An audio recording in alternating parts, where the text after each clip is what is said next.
अगर हम पावर की क्लासिफिकेशन करना चाहें, इसको डिफरेंट कैटेगरीज में देखना चाहें, एक ऐसी एबिलिटी के तौर पे, एक ऐसी सलाहियत के तौर पे जो कि इन्फ्लुएंस करती है आपकी ऑर्गेनाइजेशन में दूसरे लोगों का, दूसरे टीम मेंबर्स का बिहेवियर को. So because power has been defined understood as an ability to influence the behavior of others in the literature by many. So one of the most influential theory जो इस सिलसिले में exist करती है, जो power की classifications करती हैं, वो काम है जो फ्रेंच एंड रेवन ने 1959 में किया, और जो अभी भी जिसको कारआमद समझा जाता है. उसके मुताबिक इन्होंने ऐसे कुछ सोर्सेज को एक्सप्लोर किया जो कि पावर, सोर्सेज ऑफ पावर के नाम से इन्होंने आइडेंटिफाई किए ऑर्गेनाइजेशंस में, और जिसकी मदद से कि लीडर्स इन्फ्लुएंस कर सकते हैं अपनी अटेनमेंट्स को और दूसरों के अटेनमेंट्स को अपनी ऑर्गेनाइजेशन में.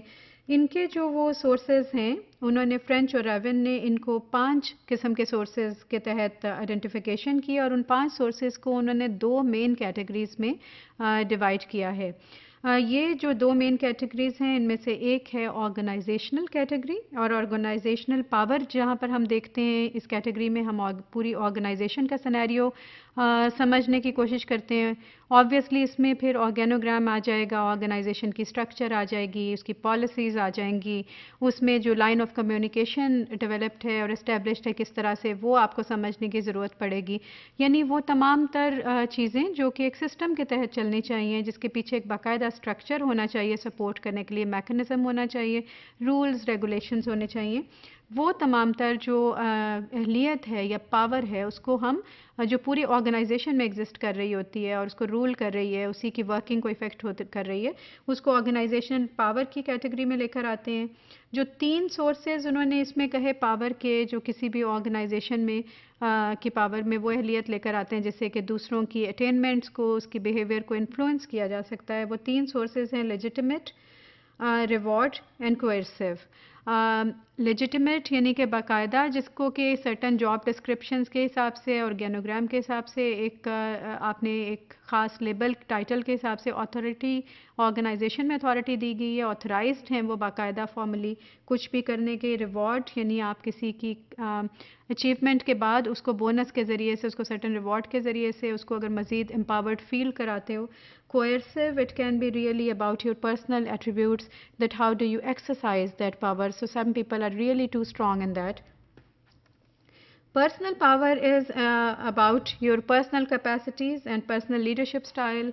आप कहें या जिसके तहत कि आप एक्सपर्ट, इसमें एक सोर्स है कि to what an extent you know your subject matter, to what an extent you are skilled and you can handle the situation in your individual capacity. So आप एक्सपर्ट लेवल, जितना expert level होगा उतना ही you will feel empowered.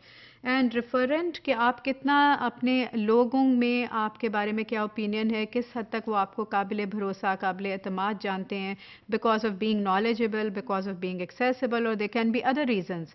But it is a positive feeling which your team member will have. So more you have that kind of opinion about yourself, जितना आपको लोग refer करेंगे कि इससे हमें ये सोर्स ऑफ इंफॉर्मेशन है, source of direction है, उतना ही you will feel empowered.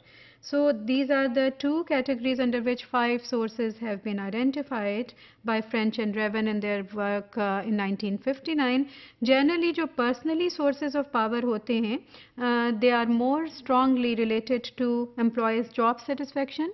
जितने पर्सनल आपके जो सोर्सेज होंगे वो आपकी जॉब सेटिस्फेक्शन का बायस होंगे.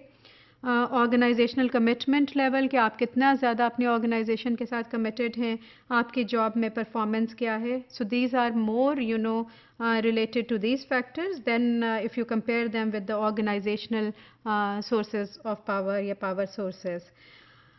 The various sources of power should not be viewed as a stand-alone model, कि आप ये नहीं समझें कि आप सिर्फ उनको अलग-अलग ही इस्तेमाल कर सकते हैं.